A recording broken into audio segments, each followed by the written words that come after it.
Hello, ladies and gentlemen. Thank you so much for jumping onto this training with me, Alicia.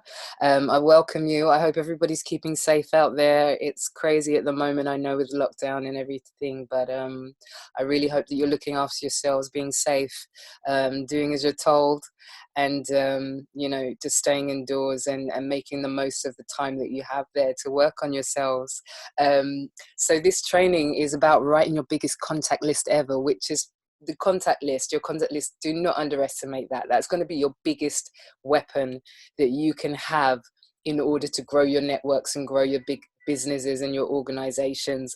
And whatever that organization is, it could be a traditional business, it could be a a networking business, like a lot of us have. And so writing your biggest contact list means that you have more people to approach and spread more awareness about what you're doing and what you're offering to people. And so I hope you've got your pens and your paper and your notebooks ready. Note takers are the money makers. And by this end of this training, I'm declaring that you'll have at least 100 names on your contact list by the end of this. So let's make it happen.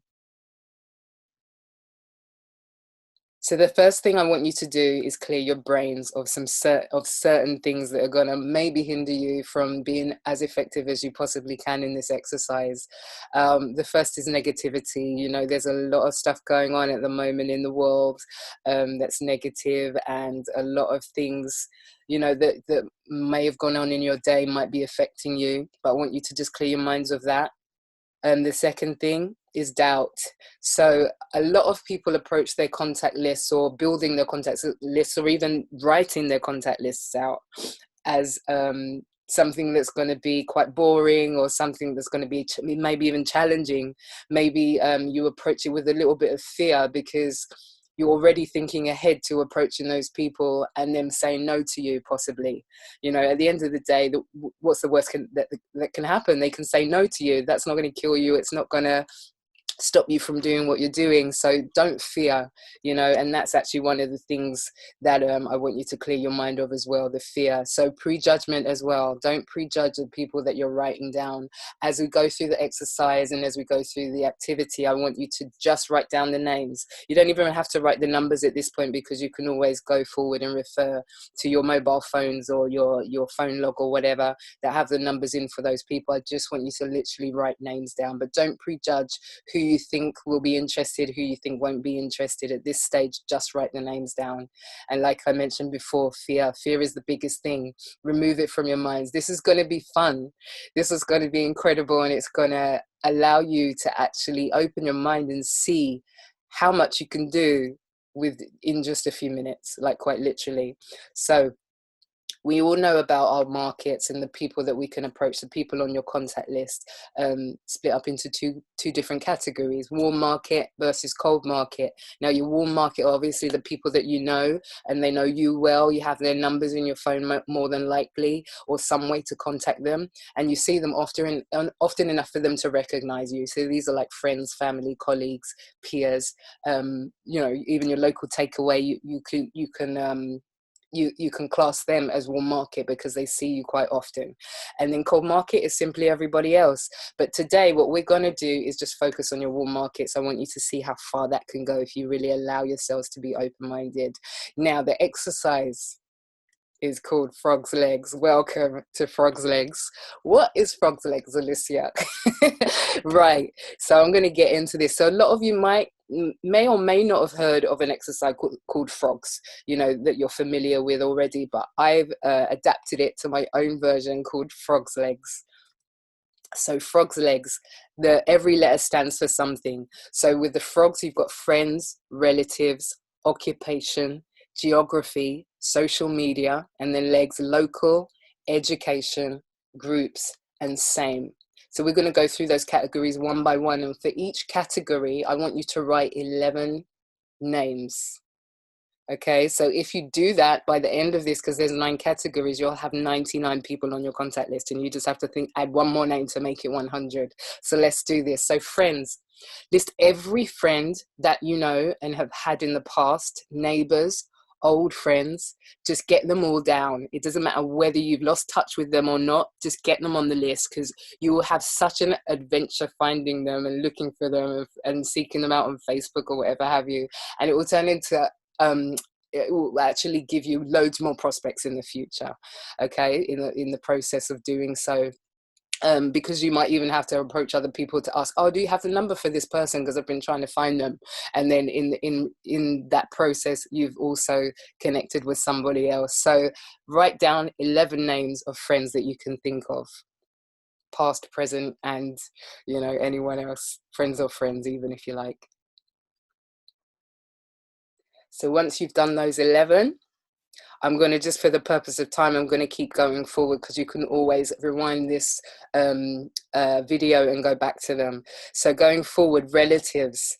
Now, every relative, young and old, doesn't matter, put them on the list. Other relatives, older relatives, sorry, are a great source of family information, and they can give you loads of names that you didn't even know existed. I know that I have lots of family in Jamaica that I don't know of, lots of cousins, distant cousins that I've never even met. And so I know that my mum and my aunties will be able to share some insight into who I can approach there.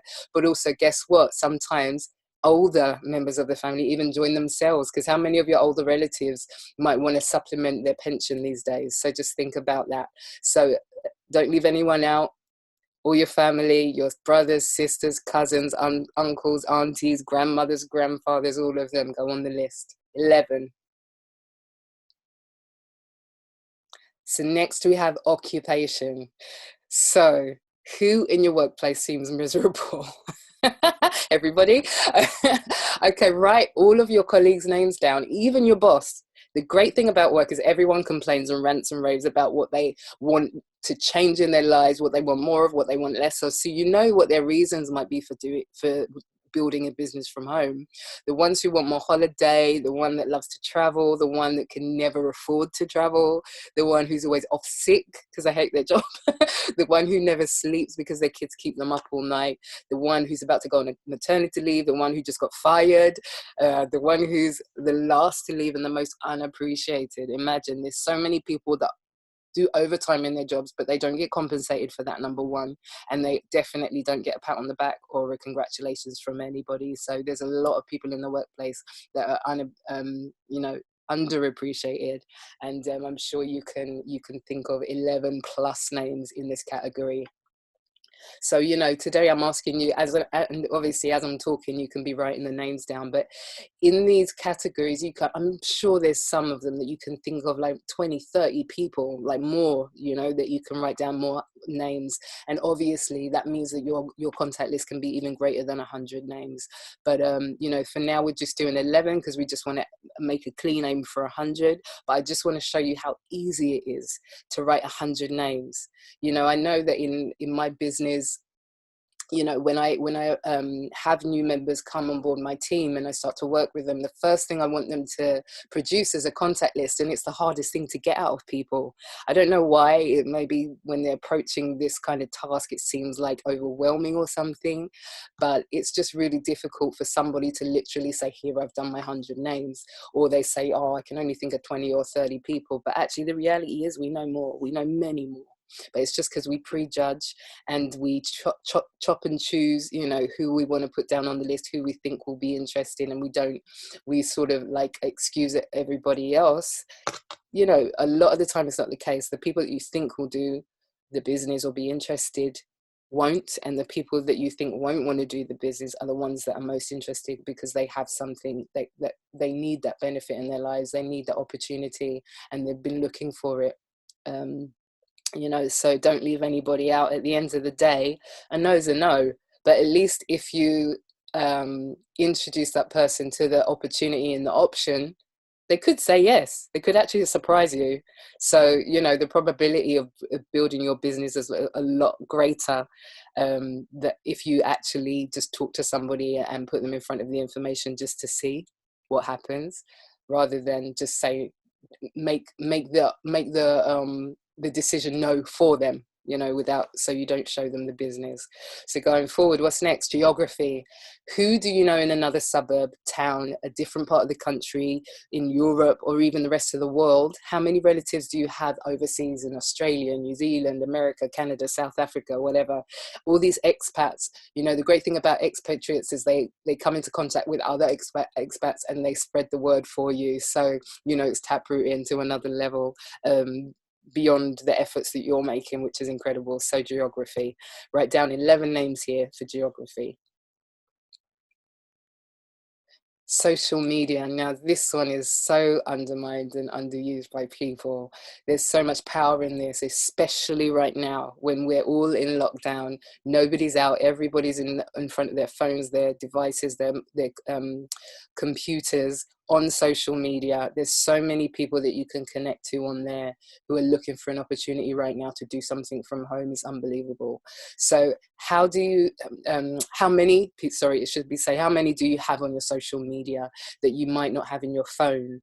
They're still your warm market. Now, here's the thing, people think because you don't have their numbers in your phone, it's cold market that you're approaching, but actually they're warm market because you probably um, interact more with people sometimes on social media than you do with your actual friends and family. And you know, if you're really good at connecting with people and you've started conversations with these people to get to know them, then you're a step ahead. You know, those you've spoken to or connected to privately are definitely a warm contact because you've broken the ice. You know, they start to trust you, they start to know about you, you start to learn about each other. And the rest of your contacts on social media are lukewarm, let's say. They're not cold, they're lukewarm because they know of you. And we just need to strike a bit more rapport with them because you're already connected, just not familiar. So we need to make them feel more familiar with you and, you know, put them all on your list. And, you know, those of you who have thousands on your Facebook, you could literally write all their names down and that's your contact list. You know, so for you to say I can't think of like 20 names is ridiculous because I know that a lot of you have, like I said, hundreds, thousands on your Facebook alone, not even talking about Instagram or, you know, all the other social media platforms there are out there. There's so many. So write 11 names here. That should be easy peasy.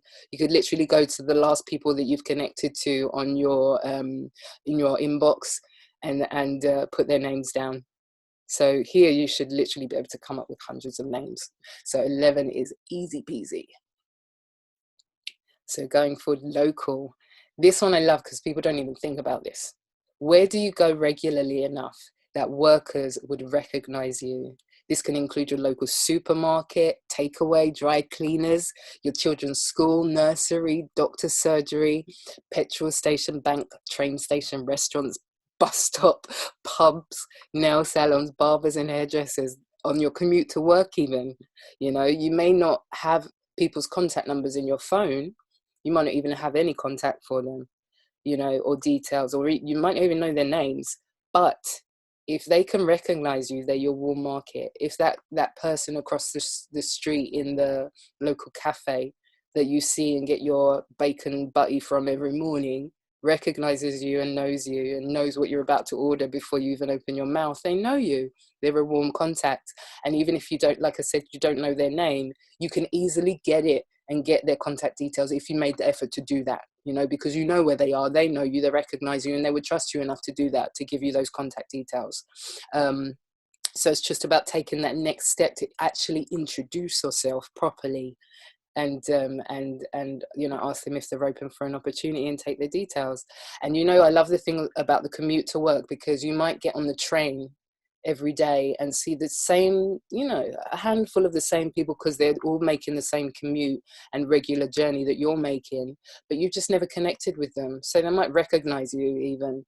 But you know what, imagine the power of this if you got on the train one day and you sat in front of somebody who you'd seen before and you just start up a conversation. Could be about anything. The weather. I love your tie. You know, where'd you get your lovely shoes from? Are you on the way to work? I see you on this train quite regularly, you know, and you just start a rapport, start a conversation. And before you know it, every time you get on that train, they'll say hello to you and they'll start a conversation. It will be like a regular person that you talk to on the way to work every day. And that builds up their confidence in you and their trust in you.